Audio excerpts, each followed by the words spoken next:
You killed her. Yeah, you're right. I killed her. Promise you I can probably find him. Oh, you remember where it's at now? I didn't do anything and would never do anything to my mother like that. This 17-year-old brutally murdered his mother, and the detectives would get him to confess to his evil crimes. You're putting on a pretty good show. A show? Yeah, you're putting on a really good show. A show. I'm going to peel this orange way back and look. This is going to show us something. Okay. That's fine. On July 19th, 2019, officers received a distressing 911 call from 17-year-old Carlos Hallowell regarding his mother. 911, what is the address of the emergency? I need someone fast. I need EMTs. I need people. Okay. All right, stay on the phone with me and take a deep breath and calm down so we can get this information, okay? I'm here. Do you think she's beyond any help? I don't know. Officers arrived to find his mother on her bed with an axe stuck in her head, and it was unclear who exactly caused the gruesome death. But being the only other person in the house, Carlos was taken to an interrogation room where the detectives noticed something disturbing. Hold on, Carlos. Going on, hanging in there, man? Just trying to accept the fact. We're brought out here, and we're just trying to talk to you, see if you could, help us out and let us know what all took place. Okay. My mother and I came back from the funeral, and we had lunch together. We had pie together, and the last time I saw her was around 2:30, 3. We both went to our separate rooms to take our naps for the day, which is what we normally do. Carlos claimed he was awoken by barking dogs to discover his mother's lifeless body. But this clear recollection and emotionless response was different from his 911 call and concerning for anyone who saw their brutally murdered parent moments earlier. Interestingly, Carlos was adopted by his mother at 4 years old, but even that didn't seem enough to excuse his lack of emotion. What did you do after that when you saw her? I shook her, like yelling, "Mom, mom, mom, mom, mom, wake up." She was laying, so when you walk in the room, her back was towards you? Yes. And how did you shake her? Like right on the side, like on her ribs or something like that? Yeah, where her arm was laying down like that, just, "Mom, you awake," and I could see blood running down her nose, but I could hear her still breathe. That was the only time you touched her? Correct. You didn't like run around the room a few thousand times? No. Ran in, shook her, "I'll be back." Yeah, as soon as I ran in and I heard her still breathing, I thought there could be a chance. I ran straight to my room, grabbed my phone, ran outside, called, and then she instructed me to stay outside. Interestingly, first responders on the scene noted that Carlos seemed sociopathic, and the detectives soon began to press him on that, suddenly exposing a side of Carlos that slowly revealed his hand in his mother's death. Anything, and would never do anything to my mother like that. As much as we used to bicker and get back at each other, fighting sometimes, and then peace, and then back and forth, and then peace again, never. Never in a million years would I ever think to do that. She's my mom. I was adopted at age 4, and I've been with her forever. Yeah. Would never do such a thing like that. And if you're insinuating that, I'm very offended by that. You're putting on a pretty good show. A show? Yeah, you're putting on a really good show. A show? Yeah.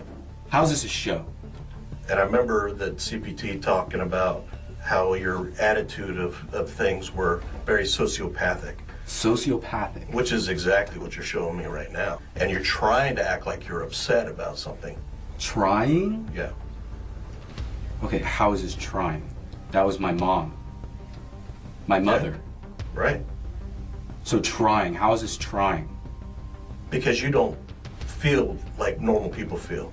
I don't feel like normal people feel. Yeah, that's what a sociopath has the issues with. Okay, but so you're calling me a sociopath? Yeah. Really? Yeah. This is what sociopaths do. Well, do what? I've just been sizing you up the whole time. And okay. It's like 100%. Okay, you can size me up. You don't have normal feelings. You can size me up all you want. I do have normal feelings. I loved my mom. Ask anybody in this county. They can attest to that. Do you think that people that love one another don't do the most extreme things to them? Not like that, no. It happens all the time, every day. No. That's what I just told you earlier, that it's usually like a loved one. Okay, I would not do that. You ask anybody in this county. My mom and I were amazing. We would never do such a thing like that to each other at all. My mom would never hurt me like that, and I would never hurt her. Know what kind of son you were to her? I loved her very much. But we're going to peel this orange way back and look in nitty-gritty details. Please. You can. and you'll find that I would never do this. I don't know who The did. evidence is going to show us something. Okay, that's fine. The interrogation ended with the detective very confident that Carlos was hiding something, and it would pay off, as 9 weeks later, they would gather enough evidence to charge Carlos with the murder of his mother. I don't know if they have that in like records, because I told them. The call we do, yeah, down by the lake area. For when? At that time, while you were in that whole time frame from when you called 911 on. I didn't go down by the lake. I could see it. I didn't go down there. It tracks you all the way down there, GPS. I mean, it looks like they connect the dots the entire way. Well, I don't remember being down there at all. I don't, because there's no reason for me to be down there. Right. Everything's in the house or has to be up front because the cops were coming.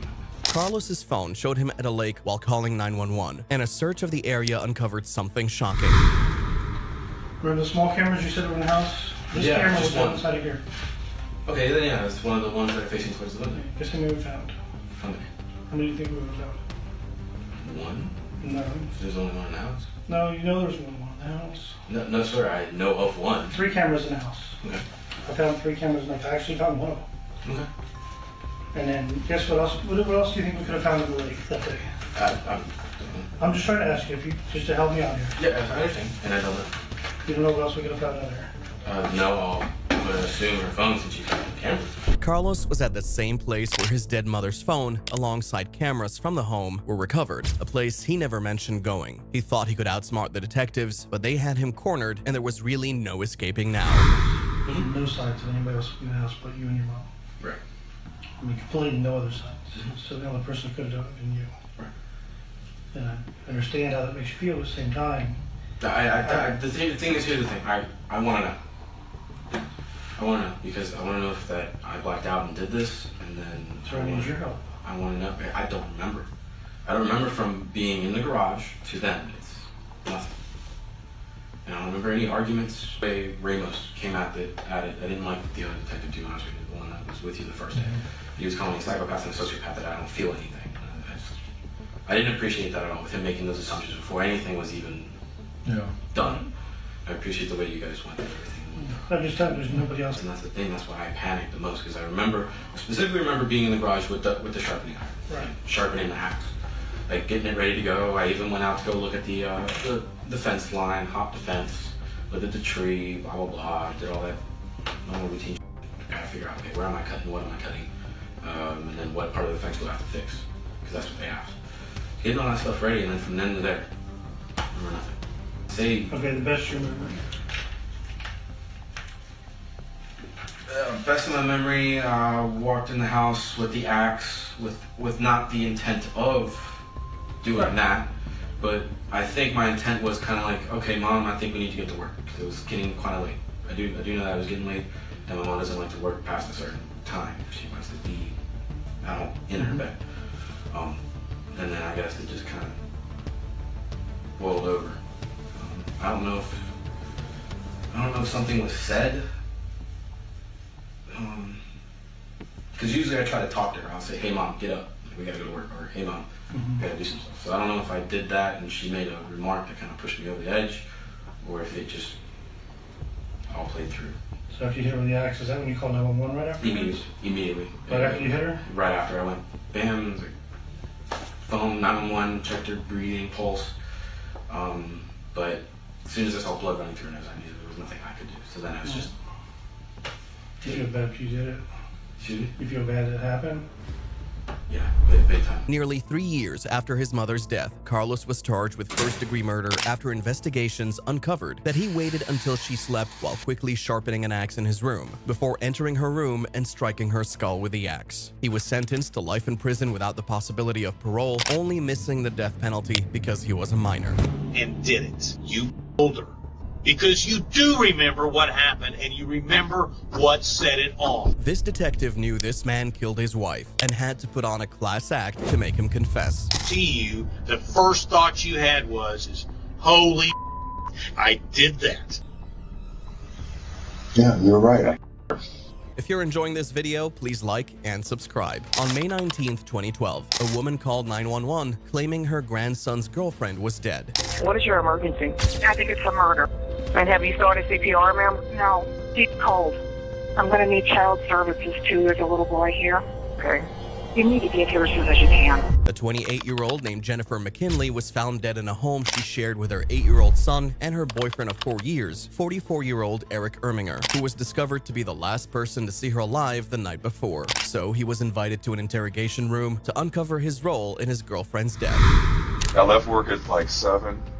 There's a bar, like a little dive bar right on Greens and 59. That's my way home. Okay. So me and Buddy stopped, had a beer.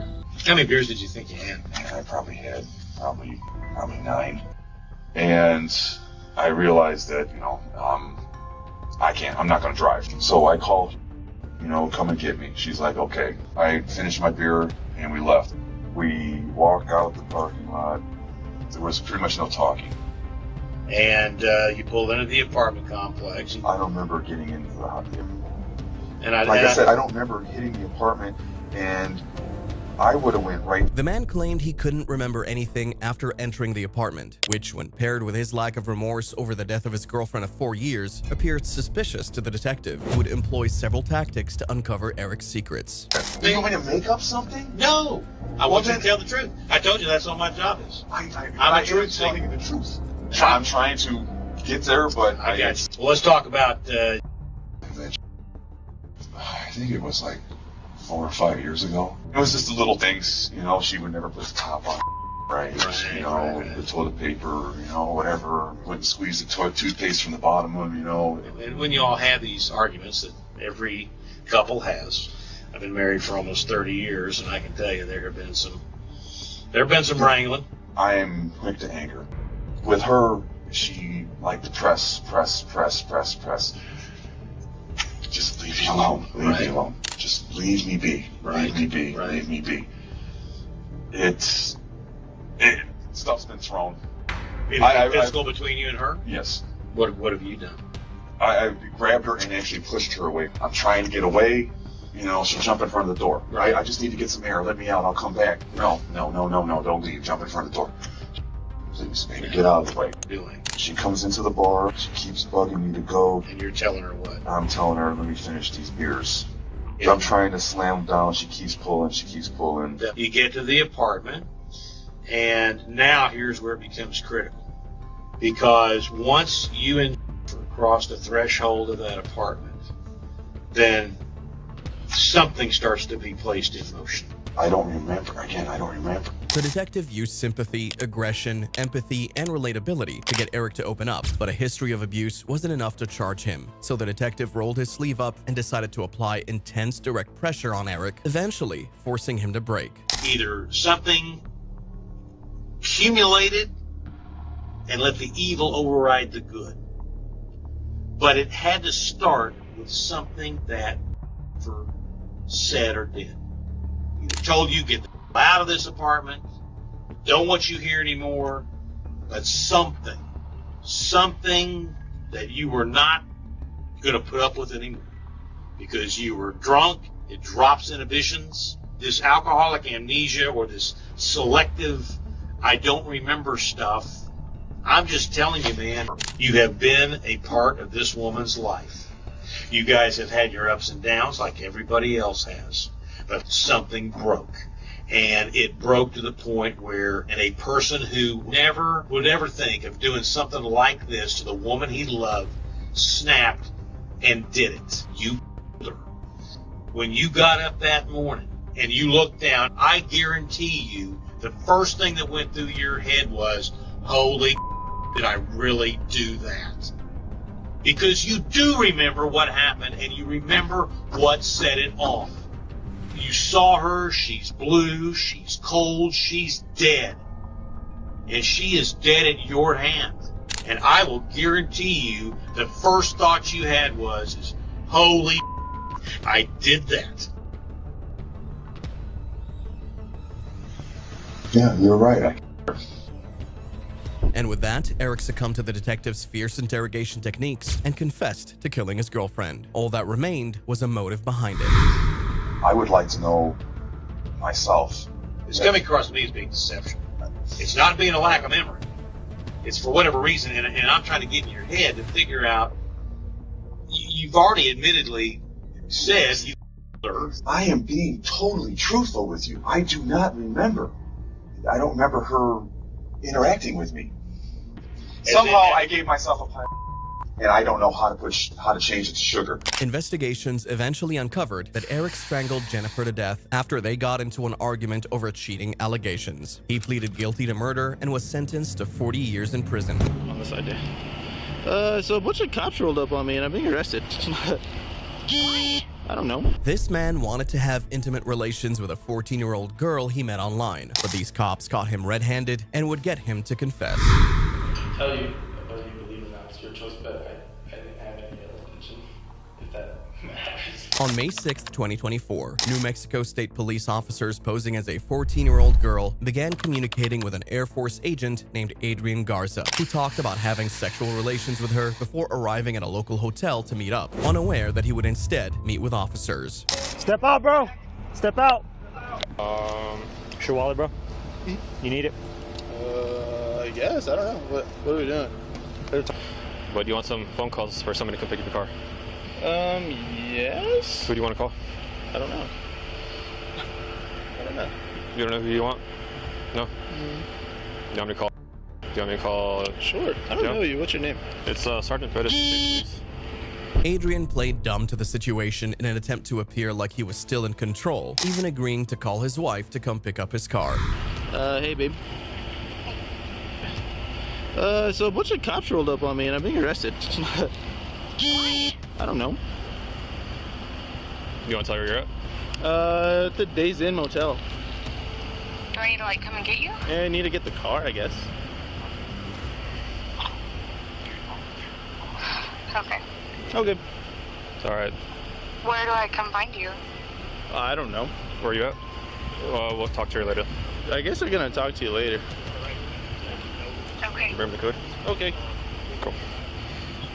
Alright, bye. By now, you've surely seen lots of chaotic body cam incidents, but have you ever wondered what happened to the innocent bystanders who get injured during these interactions? They likely take loans to pay for damages or hire a law counsel that lowballs their case and accepts poor settlements, leaving them with little or no compensation, a feeling of helplessness and regret, and sometimes huge debt from the counsel's devious hidden costs. Being in this position is horrible, and even worse because your case could actually be worth millions of dollars. That's why you can consider today's video sponsor Morgan & Morgan, America's largest injury law firm. They helped Mr. Hernandez get a $1.7 million settlement from a dog bite, took a 71-year-old's $350,000 settlement offer to a $12 million verdict after a truck crash, and secured an $8.2 million verdict for an Uber Eats driver who fell outside a restaurant. Morgan & Morgan is America's largest injury law firm for a reason. They win a lot. And the craziest thing is, like the hundreds of thousands of clients they fought for, you too can get started with them right away,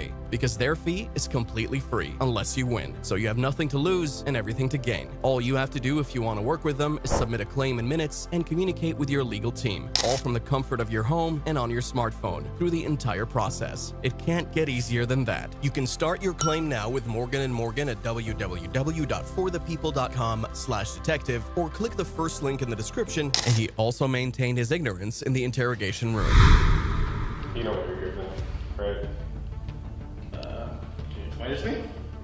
Why are you here? I mean, you tell me. You y'all guys rolled up on me. We rolled up on you? Alright, why were you at the hotel? Why not? You guys? On Snapchat, who do you think you were talking to? No, that's not. You don't have Snapchat? No. So who are you snapping on your way to hotel? I wasn't. You weren't snapping? No. No, not at all. So what if we showed you some pictures of yourself on Snap? How would you feel about that?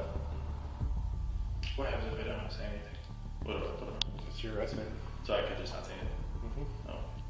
The officers had all the evidence against him, so instead of persuading him to talk, they simply let him continue his ignorant act, and their calmness and silence soon forced him to break character and spill everything. I know that I think a lot of you probably think I'm a terrible person. And maybe, in a lot of ways, maybe I am. So I'll be honest with you guys, I'm just going to tell you the truth. See, I'll get to that soon, I'll tell you. My life is probably ruined anyways. Whatever. Ask away, I'll tell you. The honest truth, because what do I have to hide now? I can tell you, whether you believe it or not, it's your choice, but I didn't have any other intention, this point, the way it looks and my poor decisions and my struggles, I mean, obviously you guys have seen it, so, you know, doesn't matter, whatever. But I guess I'm just someone who struggles and let it beat me. And, I mean, the situation is unfortunate, to say the least, because I have a son and a wife who I absolutely love, and I hate that I'm in this position to hurt them. He was booked in jail on solicitation of and traveling to meet a minor. And do you work for the Sheriff's Department? Why did you post these pictures of you in uniform on Tinder? This man pretended to be a cop to get a Tinder date, but he would instead get something much worse. You ever get found guilty of domestic violence? Do we got to figure out you're just some dumb trying to pick up chicks? Right. Or there's more to this? On January 23rd, 2024, a fake cop impersonator named Rico Dukes arrived at a restaurant after matching with a county employee on Tinder who discovered he wasn't actually a deputy. So while he thought he had successfully tricked her, he had no idea he was walking into a setup by the cops. Open the door from the outside. Wearing your uniform, sir. He's got a badge on his shirt. Slowly take your seatbelt off. Slowly. He was arraigned and taken to an interrogation room where the officers would try to uncover what exactly prompted his very unusual actions. So, can you tell me a little bit about what's going on today? I don't know. You don't know? Okay. Can you tell me why you're in a Bernalillo County Sheriff's Department uniform? I bought this from Kaufman. You bought it from Kaufman's? Why did you get the uniform? It's like promotional stuff. Promotional? Yeah. What do you mean, promotional stuff? Just like he said, so. Okay. Videos and stuff. Okay. So to promote BCSO? Yeah. And do you work for the Sheriff's Department? And how do you promote BCSO? It's like videos and stuff. Videos and stuff? What kind of videos do you take? Just like the buildings, BCSO. I get like pictures with them and stuff. Okay. Have you taken a lot of videos and stuff? I'm just starting, so no. Oh, just starting. Have you taken any yet? Rico uploaded several pictures of himself in a police uniform and even one of a police cruiser on his Tinder profile to reportedly deceive and prey on women. But after matching with the wrong woman, he was now deceived into the consequences of his actions. Why did you post these pictures of you in uniform on Tinder? Just for, just because I have them, just to use them. Just to use? Saying that you were with BCSO? Cause yeah, I told people. You told a few people? Yeah. Okay. And as far as going to the Monroe's today, can you tell me about going there in uniform? I was supposed to be You supposed to be there. Okay. And why did you go in uniform? I got up this morning for to do videos, so I was already in it. Any other reason? No? Or like, what do you mean? Did you tell her that you work for the Sheriff's Department? I told her, yeah. You ever get found guilty of domestic violence? I wasn't guilty. One from back then and then one from my son's mom. Right. Yeah. Okay, what happened with that one? Which one? The one with your son's mom? I remember 100%. Yeah. Yeah. He renewed it for some reason. I don't know. He was sentenced to 18 months of supervised probation, as well as supervision of his social media, including his dating accounts. Don't make us release our canine! This officer used a very unusual method to catch his suspects.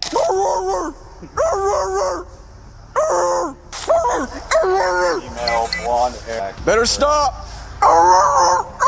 And it unexpectedly worked. Over here. Hands behind your back. You're under arrest. On August 18th, 2023, officers were chasing down a stolen vehicle and managed to deflate all 4 tires using spike strips before 4 juveniles exited the vehicle and ran into a creek. They're down here. They're down here. Yeah, there's 2 down in the ravine right now. While aware of the suspects' whereabouts, the officers had to secure them before they ran off again. So one officer deployed an unusual strategy to scare the juveniles into surrendering. Don't make us release our canine!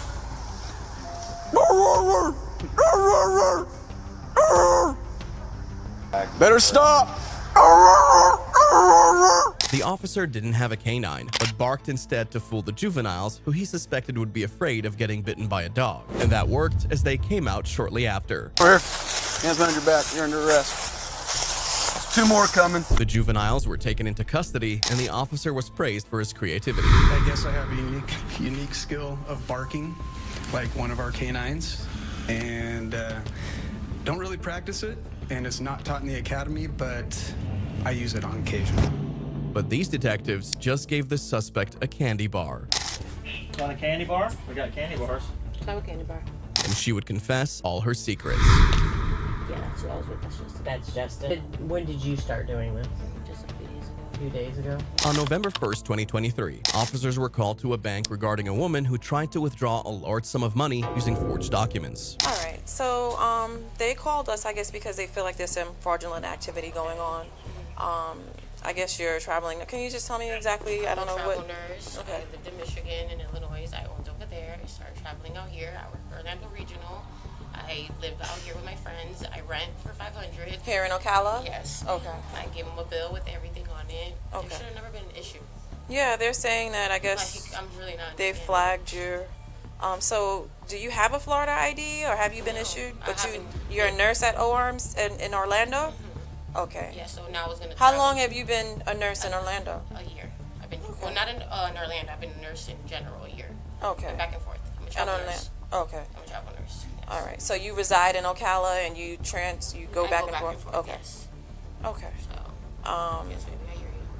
And you have never been issued a Florida ID? I haven't been around to it. Yes. You haven't been around to getting it? So the answer is no? No. Okay. All right. For over 20 minutes, the woman repeated the story while pacing and being on the phone the entire time. And this raised flags for the officers, who requested a detective with a very clear goal. What I need you to do is give me your real name, okay? Because what's going to happen is you're going to be booked into jail under John Doe, and I'm going to put a bond on there where no one can bond you out. Okay? So, give me your name. What is it? So, I know you didn't come here alone. Where is he waiting for you at? Are you sure he left, or you told me he's gonna wait for you? So, are you gonna call him and tell him, hey, you know, I'm leaving, come and get me? He has nothing to do with this. He doesn't have anything to do. Ask for a ride. Okay. What's his name? So if it's not the guy that's involved with you in this, then let us verify that. The detective was able to get her real name, but not much else. However, things would change once she got to the interrogation room, as the detectives would get her to spill everything with 2 simple gestures. The detectives are going to be a little bit because they're still at the bank, but as soon as they get here, they'll come in and talk to you, okay? Want a candy bar? We got candy bars. I have a candy bar. Let me get the bag.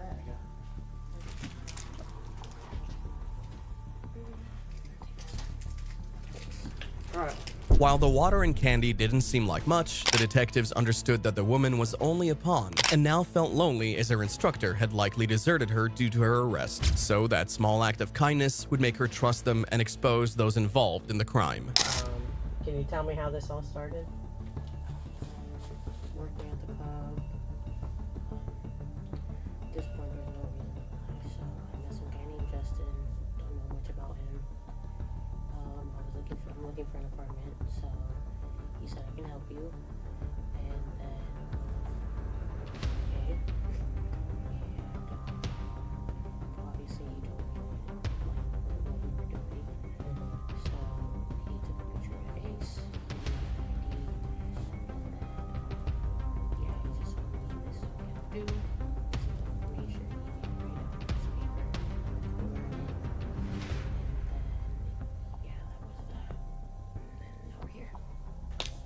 Yeah, that's who I was with. That's Justin. When did you start doing this? A few days ago. Good. And when you open those checking accounts, do you deposit money in there? Just up to how much you need to open up the account, which is like 50. So you would go to the bank, open the account, and then what? That same day? Mm-hmm. Do they usually let you apply for a card that day, and then you may or may not be approved. You have to wait for the approval. The approval. Okay. She was eventually charged with misrepresenting identity, identity fraud, and theft. I promise you I can probably find them. Oh, you remember where it's at now? No, I promise you. I said they're deep. Let's go look. Can you take this out? Let's go. No. These women kept a stolen Victoria's Secret underwear in a place it should never have been. Ask her if it's a pink pair of underwear. Ask her, I'm wearing them. Oh my goodness! Ask her if it's a pink pair of underwear. I'll take them off. And would be made to confess to everything. On October 16th, 2023, officers arrived at a neighborhood after a woman complained that her neighbor stole her delivery package of 15 underwear items, which was mistakenly dropped on her front porch. The neighbor claimed not to have seen the package, but somehow knew exactly what was inside. I'm giving you guys the opportunity, if you guys did take it, to just give it back. Because if you don't, I'm going to do a theft report, and all three of you are going to be listed as suspects. And that's $400 worth of stuff. So either we give it back now, nobody gets in trouble, or I figure out who stole it and they're going to get charged. That's what we're doing. Okay. Okay? That's how we're going to handle this? If we find it and we know who took it, it will be returned. And that's not how we're handling this. When we find out who took it, they're being charged with theft. Okay? We're not doing this, oh, you got me, I'm on camera, I took it, I'm going to give it back now. They're going to be charged with theft. I will arrest them for theft. I'm not playing around. Okay? So either give it back now, or I'm listing all three of you as suspects. Okay. Okay. Driver's license. All three of them. They initially refused to give up the package, but seeing the officer wasn't joking around, the family door opened up again to reveal something daring. You had nothing to do with this. All right, thank you. She's going to make sure that all the stuff is in here. Yeah.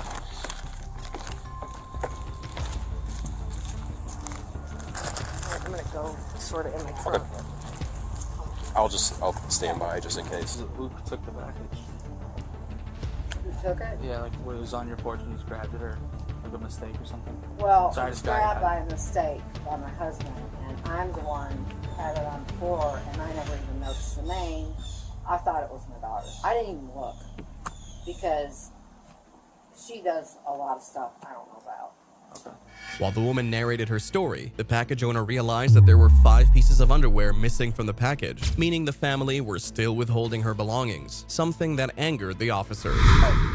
You have one chance to get the stuff. You have 5 items still missing, or Okay, you want to if jail for they're theft. missing the stuff, ma'am, what do I do? What about Victoria's Secret? I go to jail for a year and package having missing items for Victoria's Secret? That's why you don't take in packages that don't belong to you. I didn't! I threw it down to her, and I Yeah. didn't look at the name, because I thought had it ordered was stuff her. too. I didn't look at your name. I really didn't.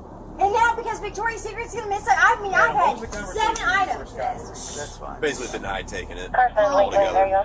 Calm down. They didn't even cooperate until you threatened to arrest them. Does that sort of look like Yeah, from where I was that's standing, that's right? exactly what happened. I didn't want my husband going to jail for something I didn't Well, look somebody's at. going to go to jail promise because you you- guys obviously aren't fessing up and giving all the items back. am the Listen, one. I'm Look, giving all the items back. Gosh. Everything that, no, hang on, everything We've got that's in 5 that- more that are missing. Okay, I'm telling you, Victoria's Secret is missing that, not me. Go down and look again if you want me to. I sure hope you do, there. because this is your last chance. If you don't come I'll up with go those down 5 there. things, you're being arrested. Why for am theft. I being arrested? Because I we're don't not even playing know what this you're game. missing. After 20 minutes of solving a missing underwear case, the officers weren't playing around, and since the threat of jail time had already helped move the case forward before, they would give it another try. Come down. Come down. No, I'm not coming out with cops. I don't No, trust you y'all. are. What? Jail. Stop. Come on. No, what? Don't touch me. No. I'm going to jail. Shut up. What am I doing? Get inside. What am I doing? Right now. No, what are you doing? Gosh, Get inside. you are yelling at why are they taking me to We're jail? not taking you to jail. We're detaining you right now until we figure this all out. Oh my God. Stop yelling.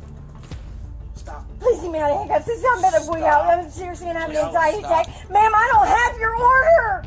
Take a deep breath. Stop. I don't have the order. Where's the rest of the shit? I don't know. We all I've missed wanna 7 leave. items out of my order. This is not a first for Victoria's Secret. Stop. I have no reason to lie. All of us want to leave and get on with our day. That's what we all Do you want to get my here. panties up? I mean, Jesus That's what Christ. we want. Where's the rest of the stuff? I don't have them. I don't believe it. Can I? You're coming in for theft. Why don't Mom, go check my drawer. Go check my drawer. No, can I go check my drawer? I I promise you I can probably find them. Oh, you remember where it's at now? No, I promise you. I said they're deep. Let's go look. Can you take this out? Let's go. No, you're staying in the cuffs. Let's go look. Mom, let's go. can she go with me? Let's go. We'll all go. How about that? It'll be a big family party. Come on. That's not mine. Mom, you didn't look because there's stuff in here that's not mine. Where? Right here. That one, not mine. This one's not mine. I didn't know that. Yeah. After a suspiciously fast search, 4 missing items were found, and the family denied knowing where the last underwear was, because it was somewhere it really shouldn't have been. But even though they had cooperated to some extent, the officers would still do as promised. Well, we're past that at this point. What if I pay? Help! Help! You're hurting What if I me! paid for Mom! it? Mom! We're past Mom! that. No, hang on, let go! Okay, what is going to happen? Is this the underwear you gave me, Mom? For how long? Ma'am, We'll see ask her if it's a pink pair of underwear. Ask her We'll if deal it's a with all pink that in a pair of underwear. Ask her, I'm wearing them. Ow, my wrist! God. My wrist! Ask her if it's a pink pair of underwear. I'll take them off. Mom! No, Mom, you gave me a pink pair of underwear. Was that coming out of the package? Did it? Yeah. Yeah, it did. Ma'am, I have them. Can you please tell her? Ma'am, I have them. Can you please? Mom, I don't have any shoes on. Mom! Mom!